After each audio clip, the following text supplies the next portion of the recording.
Fala Glowers, tudo bem com vocês? Sejam mais que bem-vindos ao segundo episódio da quinta temporada do Glowcast, o podcast da Glow Holding, onde a gente fala sobre assuntos muito legais do dia a dia, negócios, empreendedorismo, brand, marketing, tecnologia, fé, jornadas inspiradoras, e eu tenho certeza que esse episódio vai te provocar, vai te inspirar e vai de alguma forma impactar a sua vida. Eu estou muito animado para compartilhar esse podcast junto com vocês. Eu quero apresentar a nossa convidada, toca aí, Juliana Leão. Seja bem-vinda. Muito obrigada, Rê. Obrigada pelo convite. É um prazer estar aqui. Muito legal.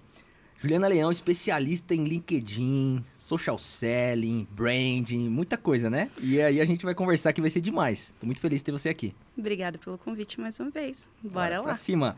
Pessoal, antes da gente começar, eu quero agradecer aos nossos patrocinadores, as empresas, as marcas que de alguma maneira têm confiado aqui no nosso podcast e têm acreditado. Começando com a Easy Contabilidade.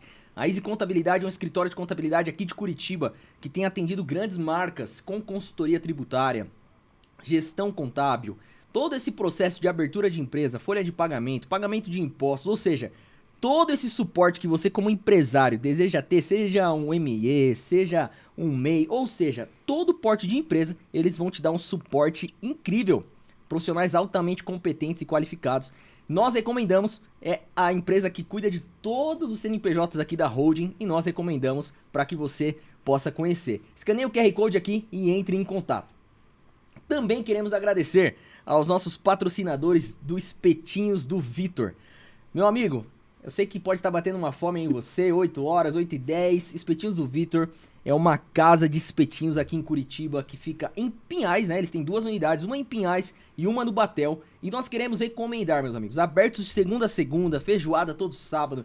Não é por nada não, mas eu vou te falar, cara, é realmente incrível e nós queremos te recomendar. Você pode pedir aí no delivery que tiver aqui no QR Code e você saborear Espetinhos do Vitor. Muito obrigado, nossos patrocinadores. Sem mais delongas, vamos começar aqui o nosso papo enriquecedor com a pergunta de ouro aqui. Quem é Juliana Leão? Tá. Agora eu tenho um novo papel, é bem recente na minha vida. Eu sou a mãe do Oliver. Que legal. De 6 meses. Então, acho que é o meu principal papel hoje. Muito bom. Além disso, daí profissionalmente, eu sou fundadora da Smarket, que é uma consultoria de posicionamento estratégico para executivos e empreendedores no LinkedIn. Esse é o meu core business. Sou advisor de startups, ao que se trata de growth, né? Até pelo meu track record, vem realmente muito esse olhar para a escalabilidade. E eu sou colunista de Venture Capital no Money Times, um dos maiores veículos financeiros do Brasil. Que legal, hein? Que honra, meu, conversar com você aqui, vai ser demais. É legal você compartilhar essa sua nova empreitada, essa sua nova jornada de ser mãe. Isso é incrível, é muito louvável. Eu tô casado há 9 anos com a minha esposa e a gente agora entrou nessa jornada de encomendar o filho, né?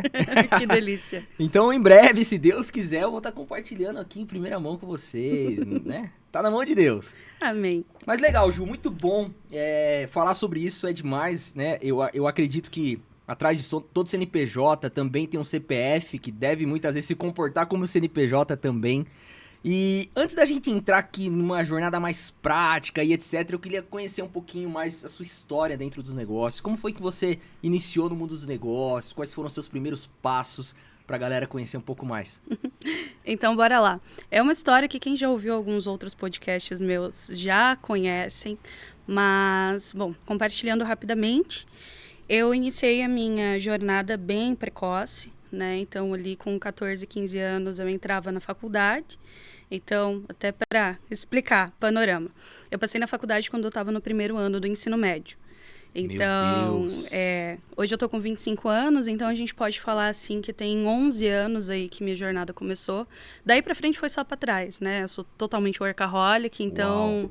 A minha entrada na universidade veio devido a uma pessoa competitiva, né? Minha mãe falou assim, olha, se você passar na faculdade esse ano, eu te dou um novo lançamento do iPhone. E eu falei, tá, em quantas faculdades você quer que eu passe? E assim foi. Por um tom de Uau. brincadeira e tudo mais, mas assim, eu sou bem objetiva. Se você me coloca uma meta, eu vou buscar a meta. Então, aquela frase da Dilma, né? Chegou da meta, dobra a meta. Uau! Mas isso com 15 anos? Isso, eu tava com 14 para 15 anos. Que incrível. E então, eu fiz uma prova de avanço de curso. Então, eram 180 questões, comprovando que eu tinha habilidades de ensino médio e que eu estava apta a cursar a faculdade. Uau. Então, acertei 82%. Na época, eu queria ITA, né? Nada a ver com o que eu faço hoje. Mas eu sempre fui muito ligada no 220. Minha mãe brinca aqui no 440. Porque, né, minha jornada realmente começou a partir dali. Fiz a prova, minha mãe teve que ir comigo, assinar tudo lá na faculdade. Foi o primeiro caso de uma pessoa com 14 anos entrando lá na faculdade pública, né? Uau. Então, mas eu fazia escola militar, teve toda uma preparação antes, né? Primeira pessoa que eu conheço a começar a faculdade com essa idade, de verdade. Parabéns, que Obrigada, obrigada. Então, assim, mas teve os seus ônus e teve os seus bônus, Sim. né? Tem os dois lados da moeda, Sim, assim. sim. Tem a parte do, cara, que legal isso, né? E realmente é um achievement para mim, né? É algo que eu me orgulho. Mas teve o outro lado também que acelerou muito os processos na minha vida, né? Então, por exemplo, eu era uma pirralha de 15 anos na faculdade de administração, eu fazia no turno da manhã, e lá no Ceará, onde eu fiz, era a turma dos herdeiros, né? Então, eu era bem deslocada, assim, porque não tinha muito fit, não dava muito match. A galera tava tirando a carteira de habilitação ainda, tava 3 anos de tirar a carteira de habilitação. Então, só que isso me motivou, essa, entre aspas, essa solidão me fez buscar um estágio. Eu falei, tá, então deixa eu aproveitar. Já que eu percebi que eu não ia aproveitar tanto da academia, da faculdade, eu falei, eu vou olhar para o mercado de trabalho.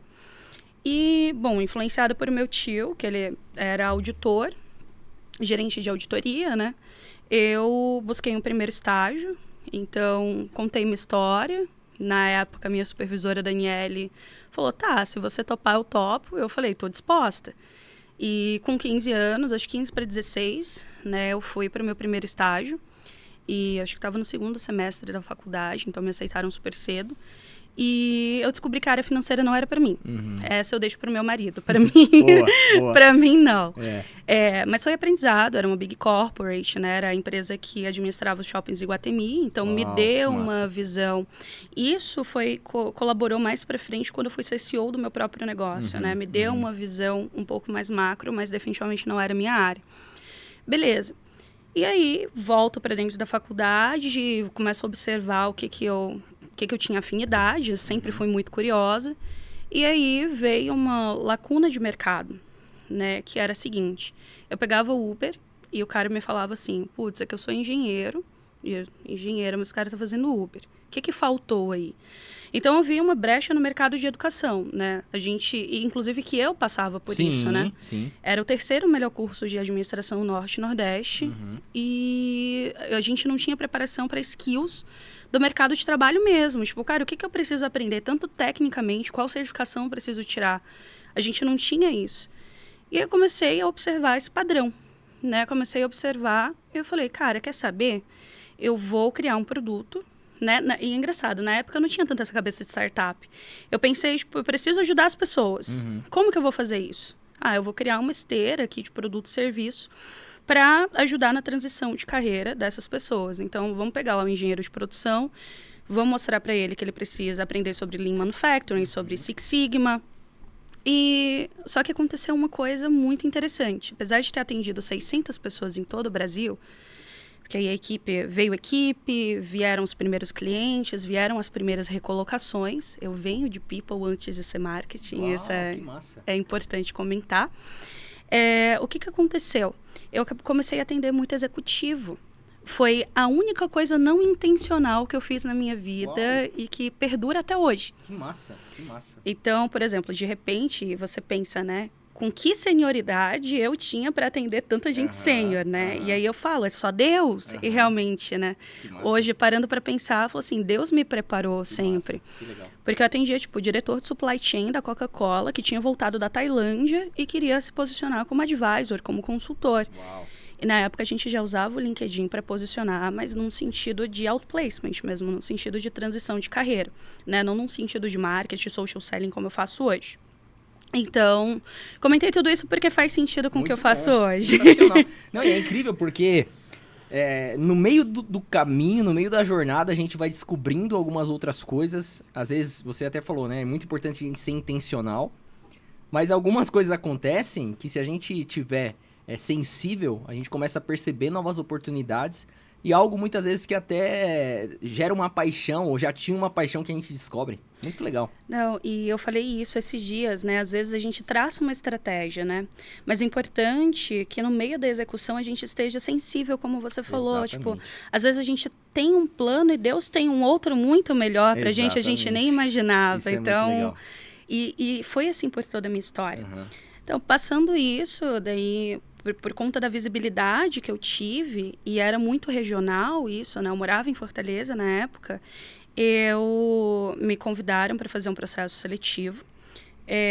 Na verdade, eu já fazia recrutamento e eles queriam contratar uma vaga que era muito crítica. Como eu tinha um database, digamos assim, de assessorados, eu fechei a vaga, tipo, em 2 semanas. Uau! Então, surgiu um rapport legal ali e tinham 2 vagas de estágio em Talent Acquisition, né? Então, eu falei, cara, é uma multinacional do agro que fatura 2 bi no Brasil. Eu quero essa oportunidade. Uau, que massa. E eu fui super aberta, eu falei, olha, eu sei que eu tenho meu negócio, mas eu gostaria dessa oportunidade, participei do processo seletivo e no final deu certo. Com 3 meses, eu fui efetivada como responsável, né, líder de Talent Acquisition a nível Brasil. Então, a gente tinha uma equipe muito enxuta, mas eu tinha 2 pessoas na equipe que lidavam com tático operacional e eu lidava com todo o recrutamento estratégico da empresa e os projetos globais. Uau. Então, foi minha escola, né? Foram 2 anos aí de multinacional, de cultura corporativa, de planejamento, de administração de budget milionário. Então, isso eu tinha 18 anos. Uau, nessa época, isso lá em Fortaleza. Caramba, meu, que Eu escola, hein? Foi minha faculdade que eu larguei no meio do caminho. Foi realmente, e assim, só um off-topic, eu não aconselho ninguém a largar a faculdade, né? Não é isso, eu não estou incentivando. Sim. Mas é que para mim o modelo não funcionou pela forma como eu aprendo.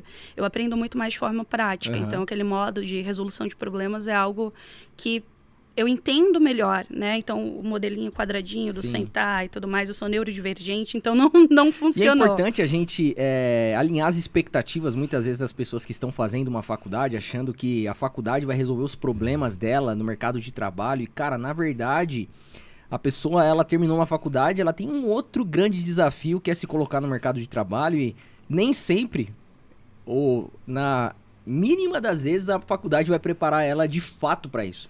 Né? Às vezes ela vai ter um conhecimento ali técnico, etc, de como executar, mas como ela se tornar um candidato em que as empresas queiram, é muito do que você tem provocado na vida das pessoas, né?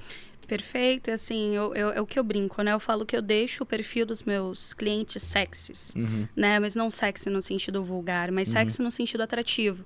Então, realmente, o ensino hoje no Brasil, e aí é um tema para um outro podcast, mas eu tenho algumas críticas em termos do modelo de educação pelo fato da gente não ser ensinado a algo prático, né? Então, por isso que nas minhas mentorias, nos meus workshops, nos meus treinamentos, eu busco ser o mais prática possível, né? Pra gente sair da parte lúdica e utópica e vir pra realidade, né? Eu tendo a ser uma pessoa muito prática.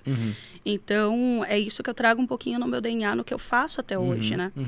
E, bom, daí dentro dessa multinacional trabalhei, fiz tudo isso. Eu brinco que eu sou um amuleto da sorte.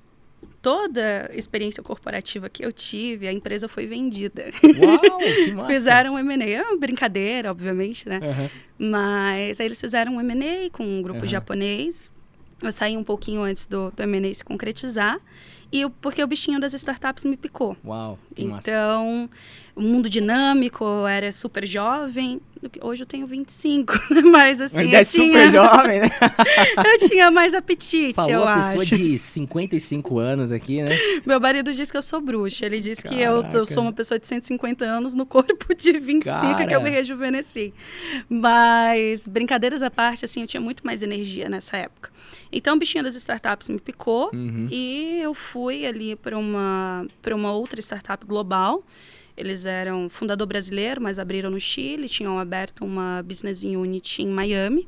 Então, a VP me convidou para compor o time internacional, para abrir mercado e fazer o recrutamento internacional. Sabe aquela janela ali de 2021, que as empresas de fora contratavam no Brasil, a galera ganhando a dólar e tal? Sim. Cheguei a contratar desenvolvedores a $9 mil aqui, galera para Nova Zelândia. Os caras era maravilhoso, pros caras de fora maravilhoso Melhor também. Todo mundo feliz, né? Todo mundo feliz, todo mundo ganhou dinheiro, Exatamente. todo mundo... E assim, era bizarro o assédio pelos talentos brasileiros, né? Porque o brasileiro, pro gringo, ele é um cara resolutor de problemas, né? A gente já tem que ser muito resiliente, somente pelo fato de ter nascido brasileiro, né? Então, os gringos adoram o jeito do brasileiro trabalhar. O over-delivery que o brasileiro entrega, né? Pelo fato de lá fora, na gringa, a galera entrega o combinado. É isso aqui.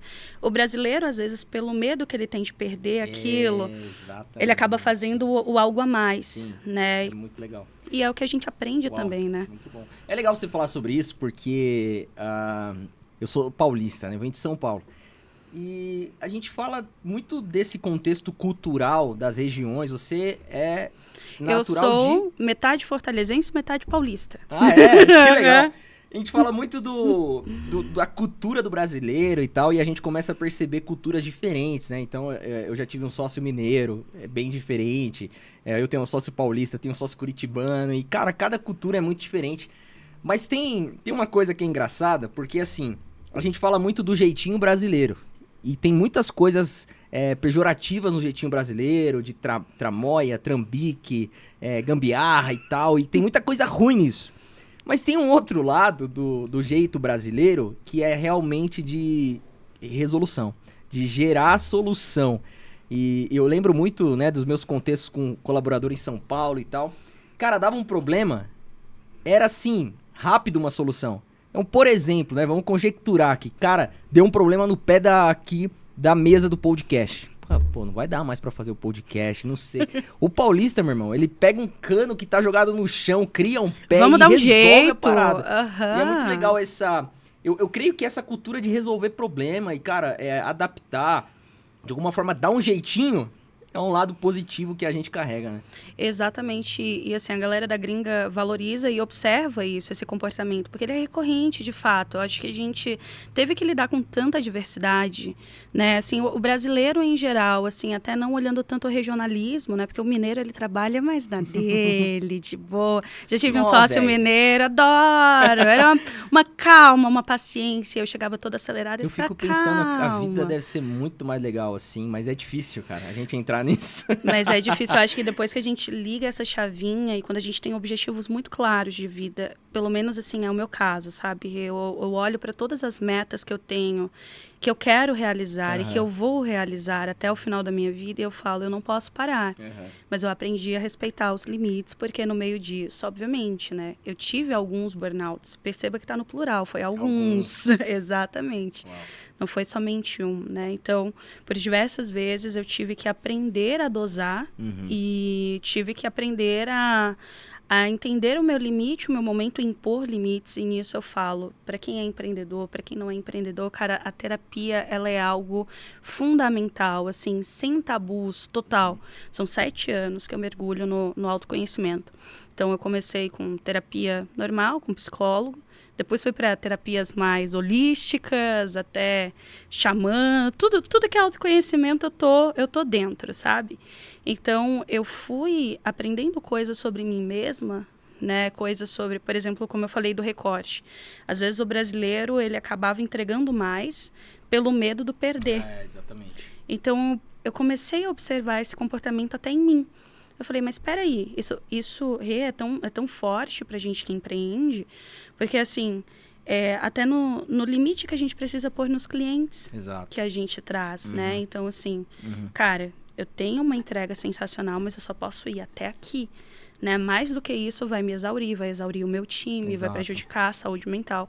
O Brasil é o país mais ansioso do mundo. Nossa, é pesado isso, né, meu? Tipo assim, a última estatística que eu vi era que mais de 80% das pessoas já passaram por algum tipo de médico ou medicação em relação à ansiedade. Então, a gente precisa ter muito cuidado com isso, né? Então, essa ansiedade, ela leva, às vezes, a gente a ultrapassar determinados limites que a gente colhe depois. Então, é uma linha muito tênue, assim, entre os dois. Mas, obviamente, o brasileiro, só voltando lá para responder a pergunta, o brasileiro, ele é sim reconhecido por isso, né? Por ter uma resiliência sem tamanho, o espírito empreendedor, passar pelas adversidades, né? Não reclamar. Então, a gente passa porque pra gente é natural, né? Então, se você trabalha com francês, o francês vai dizer, ih, deu minha hora, isso aqui é só amanhã às 9 da manhã, e tchau. E o brasileiro não, a gente vê, trabalha até mais tarde, né? Então, é uma característica muito, muito natural nossa, porém eu subo esse red flag do Mas é do importante, cuidado. muito importante. Você falou algo que é muito interessante. Você vem de um viés comercial também, eu também. Nós estamos nesse contexto de entender aquela frase que eu acredito bastante. Só tem uma profissão no mundo que é vendedor. E assim, a gente precisa entender algumas coisas dentro desse contexto do vendedor, porque a gente muitas vezes se coloca num lugar de convencer o outro de que a gente é bom, ou de que a nossa empresa é boa, de que o nosso serviço é bom. Mas a gente se coloca num lugar muitas vezes tão ruim, de que parece que o cliente percebe assim, cara, eu preciso de você, cliente, eu preciso muito de você, você vai mudar a minha vida. E aí o cliente, ele percebe isso e ele fala, cara, esse cara talvez não seja bom. Tá muito desesperado. Quando você consegue apresentar uma solução que o cara fala, meu Deus, eu preciso de vocês. Cara, você entendeu realmente a premissa das vendas ali, do que cara, a gente tem uma solução pra sua empresa, a gente vai mudar a sua empresa. Você quer isso? Não é do tipo, por favor, me contrate, né? Perfeito. E isso culmina, e eu tô adorando nosso papo porque tá muito convergente até com o que eu faço, sabe? Porque o que acontece, e eu concordo contigo, eu brinco, minhas palestras eu sempre falo, só tem duas pessoas na empresa, duas áreas. Quem vende e quem ajuda a vender. Ponto. Uma empresa é resultado, obviamente, nós precisamos, depois quando a gente vai dando um zoom in, a gente precisa olhar para as camadas, para as pessoas, mas no final das contas é quem vende, que é o comercial, o core business, o marketing, e quem ajuda a vender, o staff, o back office. Então, mas o que acontece? Tem uma frase muito boa que ilustra isso que você falou, que é assim, o marketing é a gente dizer que a gente é muito bom, eu sou bom. O branding eu ouvi falar que você é muito bom. Uau, que massa. Cara, isso é uma frase de um livro e é sensacional, porque é isso. A gente sai dessa esfera do eu preciso me vender, fazer essa autopromoção, falar que eu sou bom o tempo todo. A gente precisa reforçar, obviamente, mas o grande pulo do gato tá quando as pessoas chegam, você é uma referência, você é tomado como autoridade e aquela pessoa ela já vem predisposta a fechar com você. Isso é o que acontece comigo e com os meus clientes. Legal. Putz, eu atendo, por exemplo, o Country Manager de uma startup do Vale do Silício, que tem 12 bilhões de dólares de valuation, baita case, um cliente super querido, acabou virando até um amigo, mas eu brinco, ele não é meu principal case. O meu principal case sou eu mesma. Porque eu mesma desenvolvi, e principalmente através do LinkedIn, tá? Eu sou especialista. Eu escolhi uma plataforma, né? Deixa eu voltar um pouquinho. Quando eu olhei assim, vamos olhar o mercado, né? Eu tenho essa demanda por conta da minha primeira empresa de pessoas querendo se posicionar. Tá, mas eu posso fazer algo a mais por elas, não somente em termos de desenvolvimento de carreira.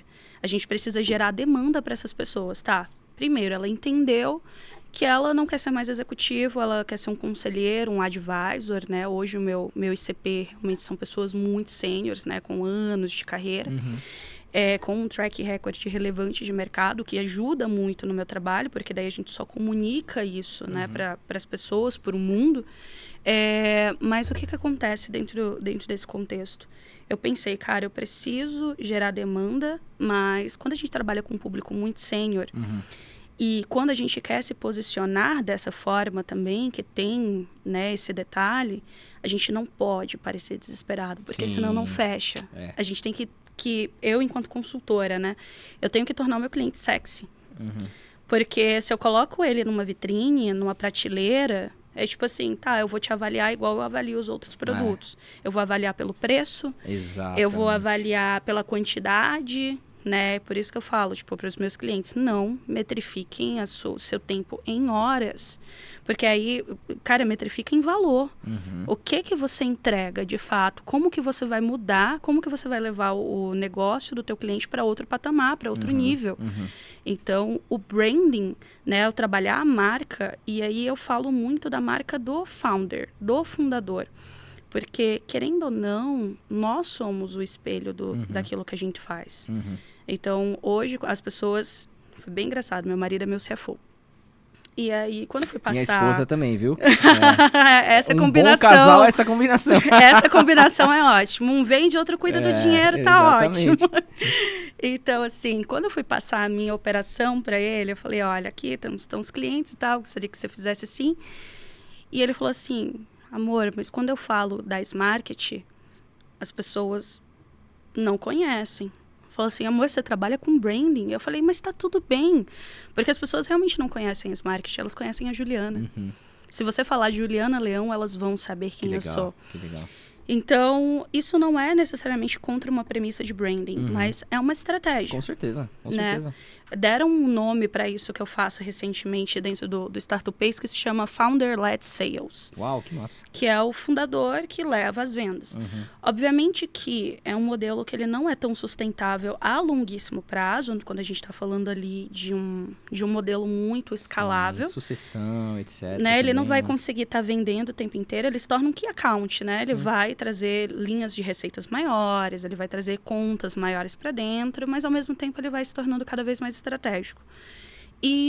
Mas a camada que eu atuo hoje é realmente, cara, eu tenho um negócio, você já se estabilizou, você já tem sua carteira de clientes, você quer ir para o próximo nível.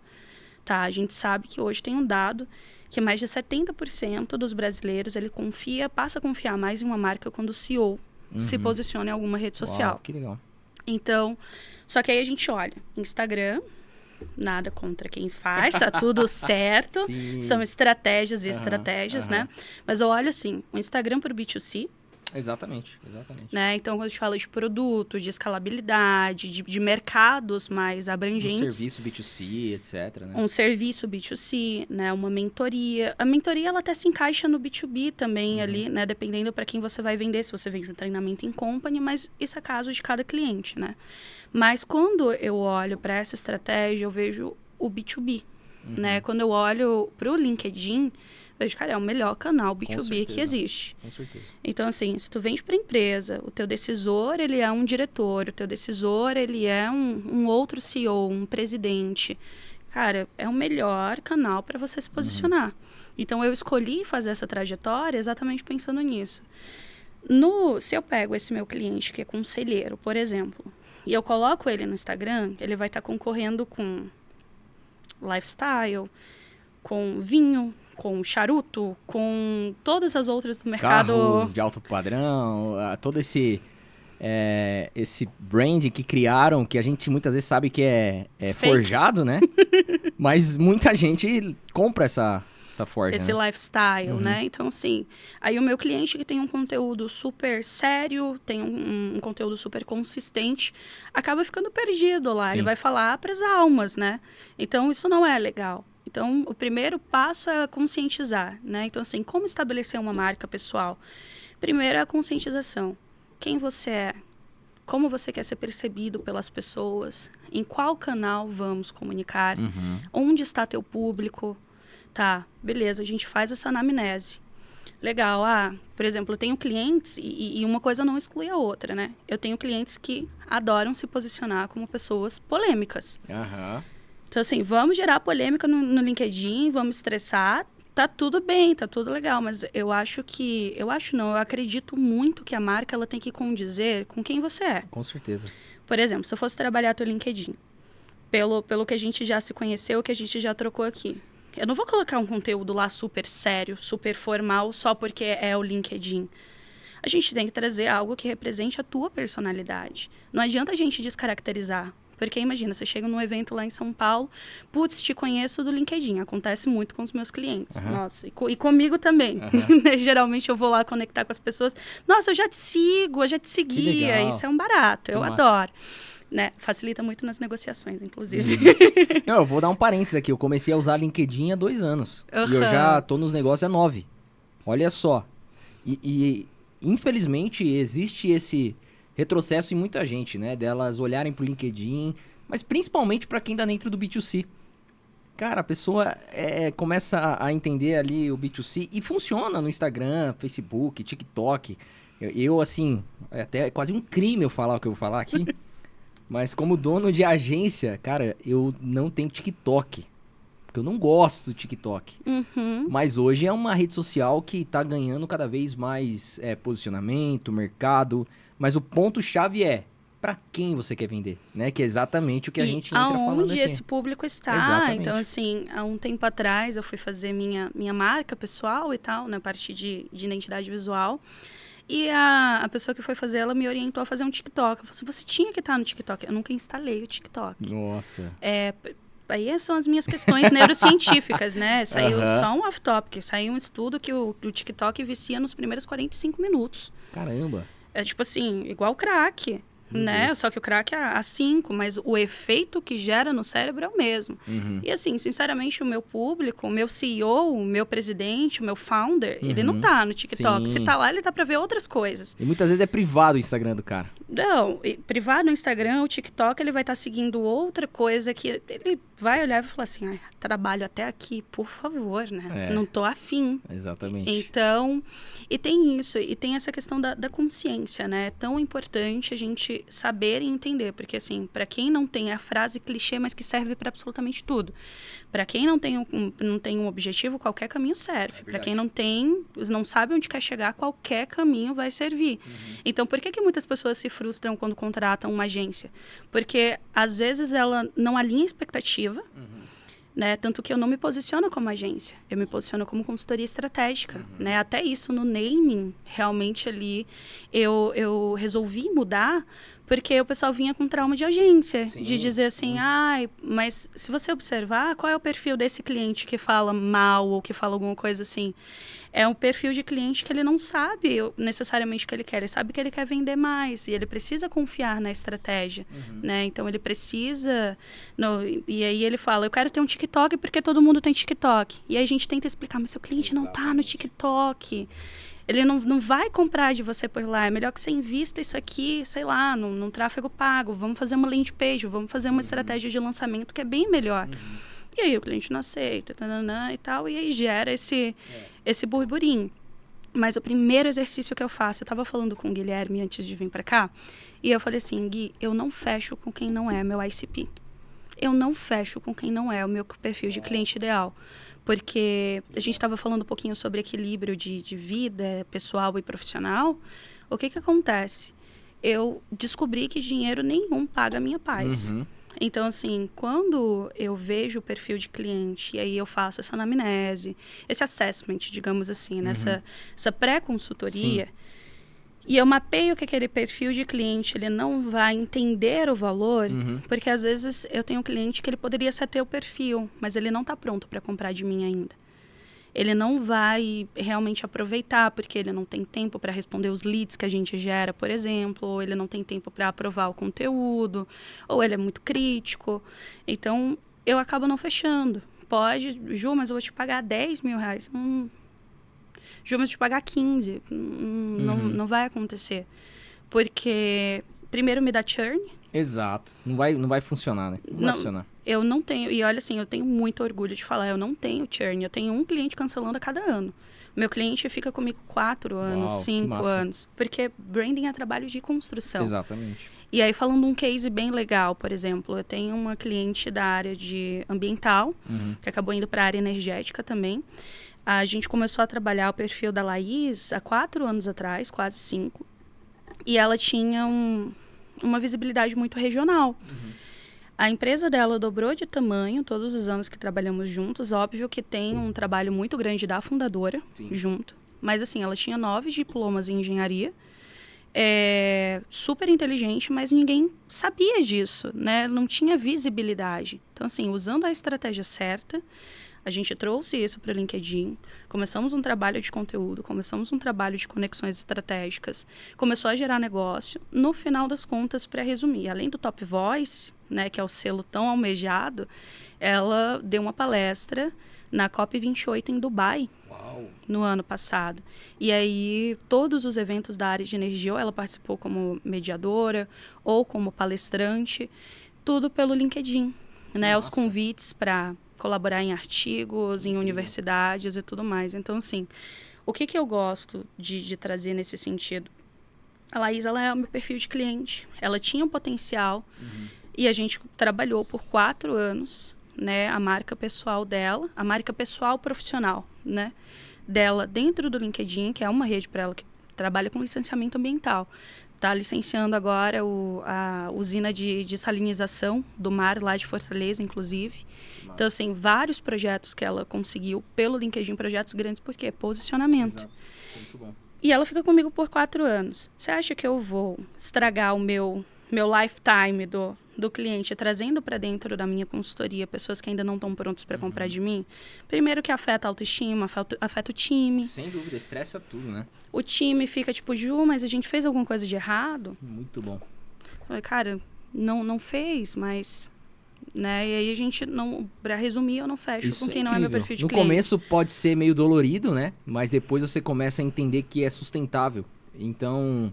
A gente fala muito de escala, mas a escala que não tem sustentabilidade, ela talvez não tenha tanto valor, né? Aí abre um dropshipping que é mais fácil. Exatamente. E é uma coisa legal que você falou, eu gosto muito desse assunto de branding, porque a gente fala sobre essência, a gente fala sobre identidade, a gente fala sobre valor, né? E quando a gente vai imergir nesse contexto do branding, que nada mais é a gestão de uma marca, eu acredito muito que a gente consegue entender branding quando a gente começa a olhar para nós, né? E eu gosto sempre de trazer uma reflexão das marcas CNPJs como um brand persona, né? Cara, e se ela fosse uma pessoa? Como ela falaria? Como ela se vestiria? Com quem que ela se relacionaria? Então a gente começa a entender que, na verdade, e aí eu viajo nesse assunto, tá? Eu acredito que todos nós somos uma marca, né? Somos uma marca. E a pergunta que eu sempre faço quando eu tô conversando sobre branding é: que marca você quer deixar no mundo? Que marca você quer deixar nas pessoas? E eu gosto de uma outra reflexão. Eu, por exemplo, eu tenho uma marca aqui, uma marca de nascença. Uhum. Tá pegando? Tá pegando ali, ó. Aí eu tenho uma outra marca aqui, essa marca aqui eu tava fritando uma carne e me queimei. É uma história, pô, foi zoado. Mas eu tenho uma marca aqui que essa aqui foi contratada, né? Mas é uma marca que tem uma história. O que eu gosto de falar? A maior forma de gerar conexão em marcas são histórias, porque toda marca tem uma história. Então, por exemplo, você chegou aqui, você contou sua história. Cara, 14 anos, não sei o que, tal. Isso com certeza criou uma conexão comigo, a sua história conectou comigo. E muitas vezes a pessoa ela não consegue criar branding porque ela não vê valor na história dela. E aí, cara, ela não cria conexão. Só que a história de todo mundo é singular. Ainda que a sua história seja maluca, sem pé, sem cabeça, é a sua história. E se você chegou aqui, ela tem um valor. Perfeito. Então, essa jornada que você comentou, né, de imersão e tal, ela começa nesse autoconhecimento. De marca, de pessoa, de design. É muito legal falar sobre isso. Nossa, eu poderia passar horas falando sobre isso, porque eu falo muito sobre marcas autênticas, né? É que nem eu falei, eu jamais posso te descaracterizar. Principalmente se a gente fala, tipo, eu vou trazer a tua personalidade para um online. Cara, eu não posso te descaracterizar para que, tipo, nossa, eu te acompanhava lá, eu achava que você era de um jeito e chega pessoalmente você é de outro, né? Então, às vezes as pessoas precisam fazer primeiro esse exercício do autoconhecimento, exatamente do quem eu sou, né? Quem eu sou tirando o meu trabalho, né? Isso tem várias ramificações, assim, na minha cabeça eu vejo um mapa mental gigante, assim. Porque quem eu sou tirando o meu trabalho. Se você me perguntasse antes do Oliver, por exemplo, o quem eu sou para mim era... Não, eu sou a fulana, eu sou a fundadora, eu sou isso e aquilo. Cara, peraí, tem o CPF antes do CNPJ. Então, acho que a maturidade também vai fazendo a gente entender que aquilo que a gente transmite, né, é muito do que nós somos por dentro. Então, o que vai, você falou, né, a história, o que vai fazer realmente você se conectar com a outra pessoa, os rapports no meio do caminho, né? Então, assim, tem muita gente que tem algumas crenças limitantes sobre si mesmo, né? E aí, tipo, mas a minha história é sem graça, a da Ju é mais legal. Eu não vou fazer meu pitch, eu sou a Maria Pitch, né? Todo mundo brinca, assim. Porque você trabalha com branding, você aprende a contar a história, né? Então, às vezes eu tô com alguns amigos em roda de negócio, eu sou embaixadora no maior gastroine aqui de Curitiba. Se chama Elvinos. Eles são uma holding também, Uau, é algo massa. bem legal. Criadores da primeira criptomoeda de vinhos do mundo. Que massa. E é um restaurante de alta gastronomia. E a gente sempre faz encontros de negócio, né? Então, a gente estava esses dias com um diretor da Natura, uma diretora de TI da Nubank, tava um cara do Grupo Marista, também era diretor de TI, tava uma roda bem legal. E, assim, as pessoas com histórias incríveis e elas, tipo, travadas para contar e falavam assim, ai, Ju, conta aí para mim.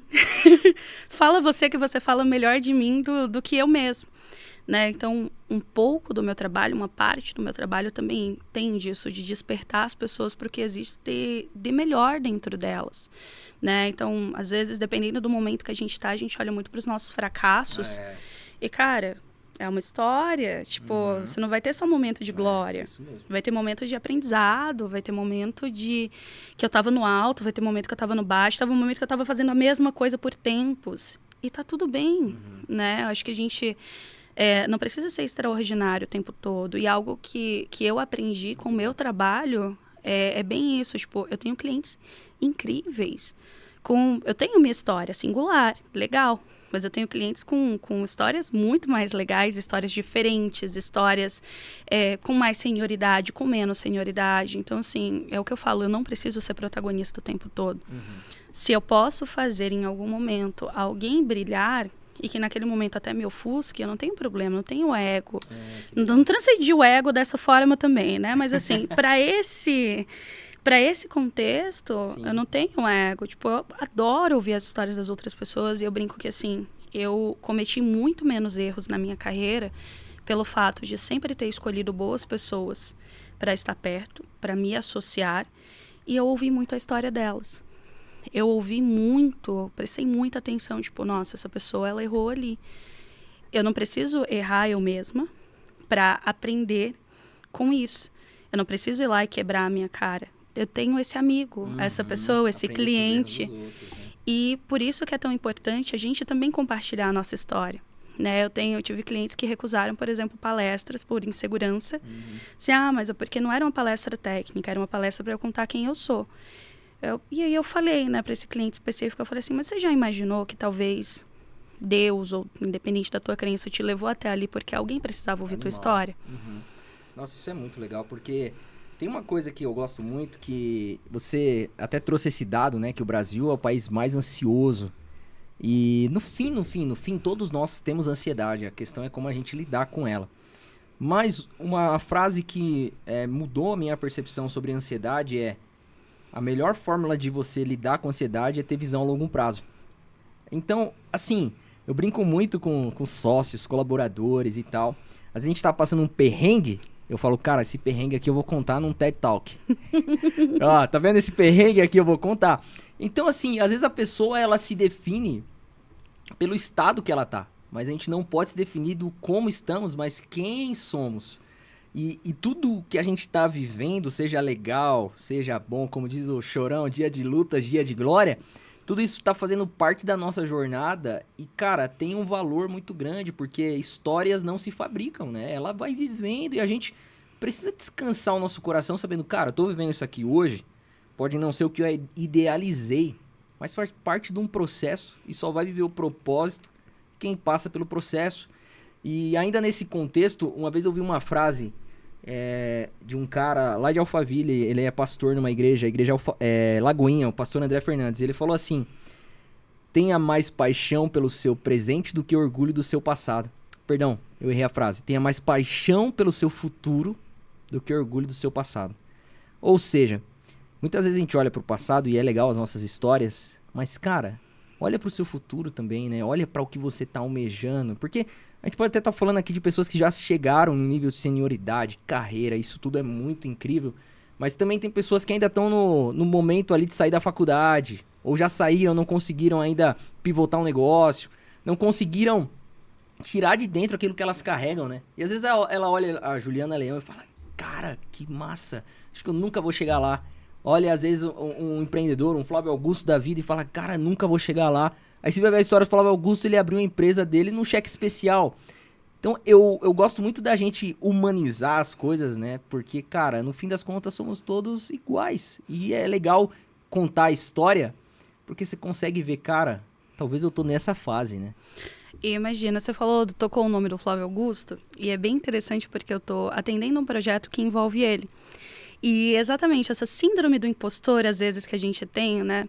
Se eu perguntasse pra Juliana de 5 anos atrás, nossa, eu nunca vou chegar a 5 pessoas. Tem aquela média, né? Tipo, você sempre tá a 5 pessoas de alguém. Uhum. Então, eu penso, nossa, eu não tenho capacidade ou eu não tenho senioridade suficiente para atender o Flávio Augusto. Eu atendo um empreendedor que vendeu a empresa dele por 400 milhões pro Flávio Augusto. Uau. E eles montaram um negócio juntos e eu estou fazendo uma contratação para eles. Que legal. Né? Porque eu ainda tenho um pezinho ali no Executive Search por conta do meu histórico, né? Então, tem alguns players que confiam em mim para fazer essas posições estratégicas e pelo relacionamento eu acabo fazendo. Então, assim, é isso. A gente nunca sabe o que a vida reserva pra gente. É aquilo que eu falei. Às vezes a gente tem uma estratégia e no meio da execução vão abrindo-se portas e portas e portas que vão levando a gente a escrever novas histórias. Às vezes muito melhores do que aquelas que a gente imaginou, do que aquelas que a gente planejou pra gente. Por isso que nas minhas orações agora eu falo, Senhor, planeja por mim. Eu não quero... Eu quero ser coautora da minha vida, mas que você seja o grande autor, né? Você escreva as páginas junto comigo. Porque no final das contas é isso, a gente vai rompendo com essas crenças limitantes que a gente tem, com a síndrome do impostor, né? De achar que a gente não é capaz, que a gente não é suficiente, né? Apesar de eu ter uma autoconfiança eu trabalhei muito minha autoestima e autoconfiança em terapia, mas tem coisas que ainda me dão frio na barriga, porque afinal eu não aprendi tudo, eu tenho muita coisa para aprender. E conforme o que eu percebi é que conforme eu fui rompendo essas crenças, conforme eu fui me desafiando, criando a minha história, muitas coisas extraordinárias aconteceram no meio do caminho e que me pegaram de total surpresa, e foi uma surpresa maravilhosa e muito bem-vinda. Que legal. Então, é isso, a gente não pode se permitir parar, às vezes pelo viés de comparação. Sim. Né? A gente se compara com o outro e a gente pensa, putz, aquela pessoa lá porque ele teve mais oportunidades, ou porque ele é herdeiro, ou porque ele estudou em Harvard, ou porque... Cara, a gente faz a nossa história aqui, agora, e a forma como nós temos, e com confiança em si, com confiança em Deus, e assim a gente vai, e as coisas elas vão acontecendo inevitavelmente para quem está em movimento. É isso aí. O movimento abre portas, cara. É incrível. Você estava falando aqui, eu lembrei de um vídeo que eu vi do próprio Flávio Augusto, ele falando assim, o mais inteligente vai trabalhar para o mais corajoso. O mais estudado vai trabalhar para o mais corajoso. O que mais tem diplomas vai trabalhar para o mais corajoso. Ou seja, no fim, cara, a coragem é um ativo extremamente importante. E eu acredito que a coragem vem muito dessa autoconfiança, mas também de uma segurança que a gente tem num lugar que é em Deus. Por que eu falo isso? Eu gosto muito da história de Davi. Davi, se a gente for olhar na história, ainda que você que está assistindo creia na Bíblia ou não, historicamente Davi foi um rei lá em Israel. Então pensa que ele era um político. E a história conta de quando ele venceu ali Golias, né? Mas antes disso, quando Samuel, que era um profeta que foi escolher ali o próximo rei, passou por todos os irmãos e falou, cara, deve ser esse aqui, deve ser esse aqui. Não, esse cara aqui tem cara de rei. E Davi era o menorzinho lá, né? O improvável.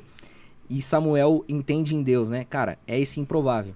E aí a Bíblia fala, porque eu não olho como os homens vê. Os homens veem a aparência. Eu vejo o que tá dentro dessa pessoa. E aí é muito legal a história de Davi porque ele, em um certo momento, ainda nesse contexto de improbabilidade, ele vai lá e vence Golias, o gigante. Mas dentro dessa história, o que eu acho mais legal é que ele, de alguma forma, ele confiou naquilo que ele tinha, naquilo que ele carregava, mas ele fala assim, eu vou em nome do Senhor dos Exércitos. Então, não sei se você já passou por isso, com certeza, eu acredito que sim, de você ter acesso a algumas portas, algumas mesas que você fala, caraca, velho, como que eu cheguei até aqui? E eu, particularmente, eu faço uma oração, eu falo, Deus, você me trouxe aqui, me capacita aqui nessa... Eu não sei nem o que falar aqui, mas me ajuda aí. E é muito legal a gente poder ter esse lugar de acesso, esse lugar de saber que, muitas vezes, algo maior vai realmente nos guiar, nos orientar, né? E a gente acreditar, acima de tudo, tem uma parte do meu trabalho também é olhar para a questão da autoconfiança. Eu tenho clientes que pivotaram a si mesmos, inclusive, eu tenho esse case de falar assim, Ju, aquela conversa que a gente teve me fez questionar tudo aqui dentro e eu me sinto agora preparado para viver algo novo. Wow. E você falou sobre coragem. Coragem é a palavra que mais se repete na Bíblia, em passagens, né? Para você ser corajoso. Então, realmente, você associar coragem, né? Romper o medo, autoconfiança, então confiar em si, mas principalmente confiar em Deus para você conseguir alcançar aquilo que como você falou, improvável, inimaginável, né? Aquilo não estava no meu radar e aconteceu. Eu realmente, foi a única coisa, e é tão interessante como é a intuição, né? A intuição, eu costumo falar que é a voz de Deus dentro da gente. Por exemplo, vamos falar assim, eu tive um medo muito grande quando eu fui fazer a reunião com esse diretor, né? Porque eu tinha 17 anos. Meu Deus. Eu falei, o que eu vou falar com um cara desse? E eu tava conversando esses dias, eu falei assim, meu Deus, eu não sei como é que eu fiz metade das coisas que eu fiz. Mas eu fiz, né? Com a ajuda de Deus, o tempo todo comigo, muita conexão espiritual. E, assim, não tem como separar isso da Juliana, sabe? Tipo, não tem como dizer que isso aqui é só da Juliana. Eu sempre atribuo isso a um conhecimento. As pessoas falam, mas isso é porque você é superdotada. Legal, existe uma neurodivergência, mas eu acredito que até esse dom, ele foi concebido por Deus para mim.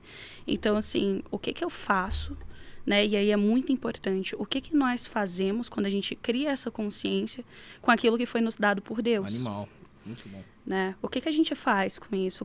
E aí vem o sentido de propósito, né? Então, às vezes as pessoas elas estão perdidas ainda no meio da jornada porque não encontraram seu propósito, porque elas ainda não encontraram aquilo que elas verdadeiramente vieram fazer aqui.